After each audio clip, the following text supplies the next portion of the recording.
1864. Paris fait sa révolution architecturale sous les coups de pelle et de pioche de Georges Haussmann, préfet de la Seine, qui l'entaille de larges artères.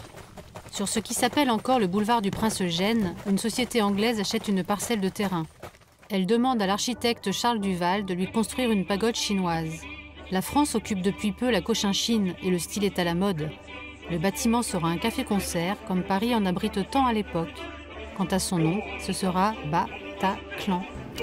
C'est une opérette d'Offenbach, qui dans les années 1840, je crois, avait eu un grand succès. Donc c'est une sombre histoire de Français qui va voyager là-bas et qui veut épouser la fille d'un mandarin. Enfin voilà, bon, c'est une rigolade, si vous voulez, mais chinoiserie. Et donc, pagode, plus mot Bataclan, d'où Offenbach, opérette, café-concert, évidemment, tout était réuni. Et voilà, en fait, c'est pourquoi on a appelé ça le Bataclan. Ici, c'était un monsieur qui avait un café-tabac et le plafond était très bas. Et vous verrez qu'on a découvert les chapiteaux et les colonnes en bois et tous les hauts qui sont les derniers exemples de chinoiserie du bâtiment. En fait. Tout cet ensemble de colonnes que vous voyez, c'est du bois massif. Du bâtiment initial de Charles Duval, il ne reste plus aujourd'hui que la façade. Une façade remise à ses couleurs chinoises lors du ravalement effectué entre 2000 et 2005. J'ai remarqué avec mon fils que ça sonnait creux. Or, c'était bizarre puisque normalement c'était de la pierre à ce niveau-là. Donc, on a gratté avec des instruments, mais partiellement, et on a découvert des couleurs tout d'un coup. Et il s'agit donc non pas de mosaïque, mais de faïence originale qui avait gardé leurs couleurs sur tous les pourtours des fenêtres et dans les grands médaillons que nous verrons tout à l'heure, puisque on ne peut les voir que reculés sur la façade. Alors c'est pour ça qu'avec les Bâtiments de France et la mairie de Paris, nous avons décidé de décaper ça et de les restaurer. C'est un immeuble, l'un des très rares immeubles en couleur de Paris, et c'est le dernier témoin de la chinoiserie parisienne. En tout cas, c'est la plus ancienne. L'établissement ouvre ses portes le 3 février 1865. Au rez-de-chaussée, on y donne des concerts, des opérettes, des vaudevilles. Le premier étage, lui, abrite un dancing. Pourtant, la fête tourne vite court. Au bout de quelques mois, la société anglaise fait faillite.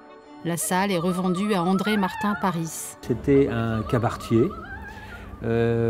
qui avait un café qui s'appelait le Gibbon, qui était assez célèbre.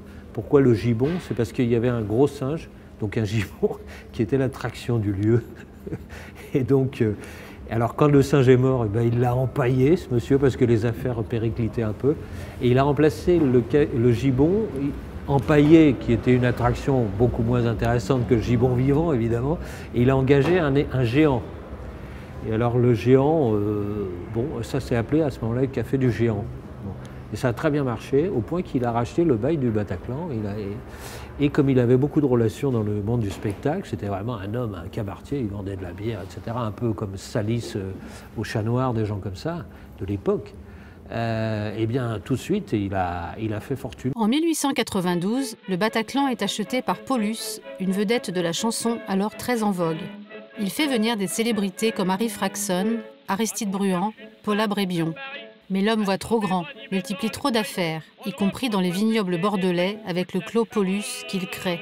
Il n'arrive plus à faire face et en 1900 revend le Bataclan à Gaston Abrecorne. Mon grand-père a écrit 800 chansons, chantées par toutes les plus grandes vedettes de l'époque, Polaire, qu'on connaît encore, Yvette Guilbert, des gens comme ça, Dranem, tous ces gens-là, qu'il a lancés aussi.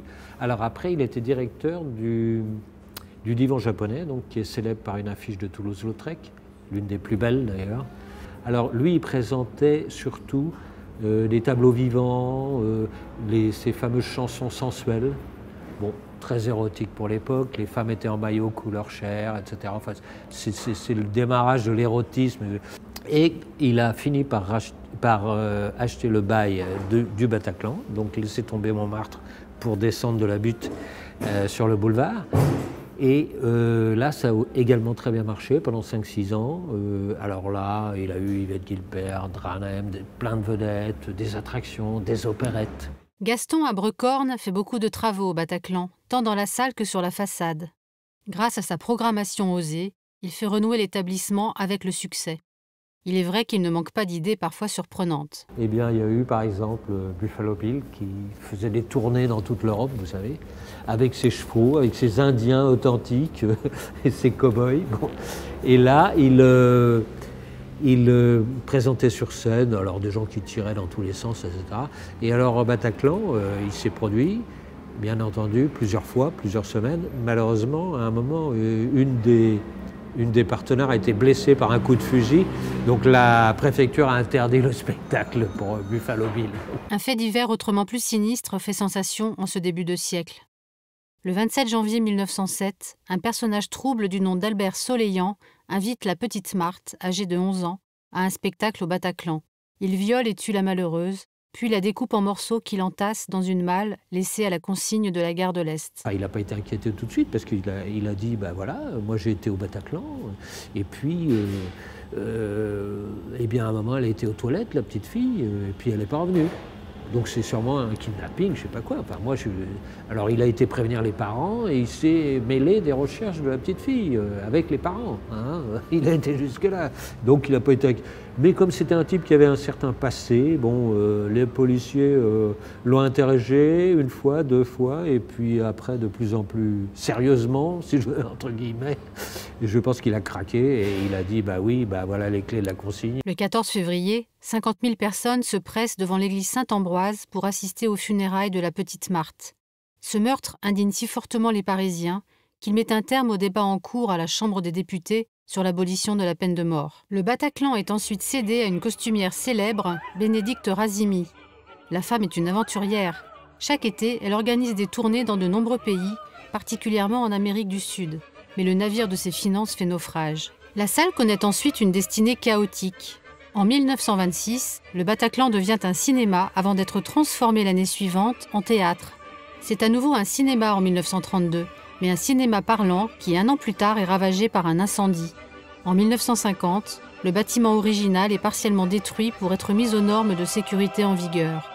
En 1969, le cinéma ferme ses portes et le Bataclan redevient une salle de spectacle de 1500 places.